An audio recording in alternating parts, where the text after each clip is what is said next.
Then you have Iran, which has not been idle since the 12-day war. Many of the weaknesses that were detected during that 12-day period have been identified and repaired. Not to perfection, but certainly 80%, which means their integrated air defenses are now much, much better. Their relations with Russia and China have grown closer. And if you're Russia right now, in view of Mr. Trump's comments and statements, which were frankly outrageous, your incentive is not necessarily to compromise with anyone, but to tighten your relationship with China, India, and Iran.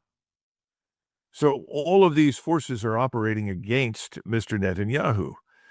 We've seen Chinese exercises with the Egyptians. We now have the Turks and the Egyptians talking and cooperating. This, too, is very dangerous to Israel because they've always been able to sort of regard their Egyptian flank as relatively secure. It's not. Now, that's their fault because they intended to open the border and push all of the Palestinians into the Sinai Desert.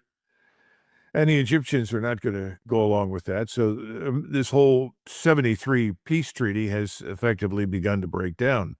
But the fact that the Chinese are cooperating closely with the Egyptians suggests that it won't be long before state-of-the-art theater ballistic missiles, cruise missiles show up in Egypt that could be launched against Israel.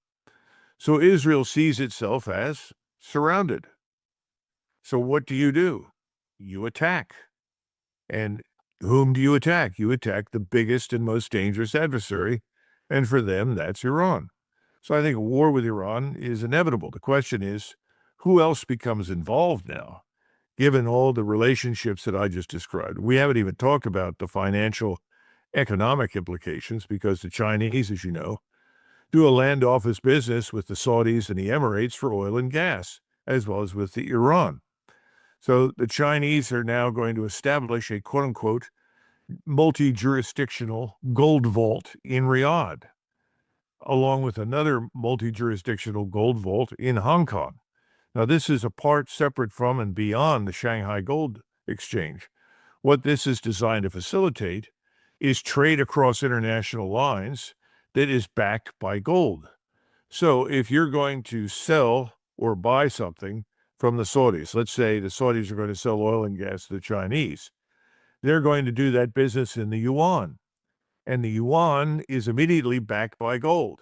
So within that warehouse of gold that sits in Riyadh, a certain amount of gold is then moved to the Saudi side of the warehouse when the deal occurs. And when the Saudis purchased state-of-the-art missiles, radars, and other equipment for the Chinese, gold is moved to the Chinese side of the warehouse. I mean, this is a very simplistic explanation, but that's where we're headed. It's all about de-dollarization.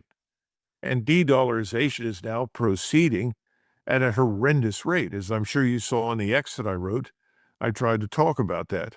And I was just listening earlier today to Alistair MacLeod in London talk about the dollar's purchasing power essentially dropping precipitously.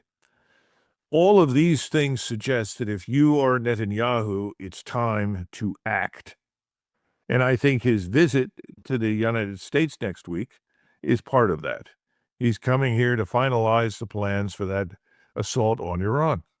He's got to do that sooner rather than later before he risks losing the unconditional support of Washington. And of course, we are pulling through the bankers in New York City and the City of London, Europeans into the fight on Israel's side with us. سرچ مدیا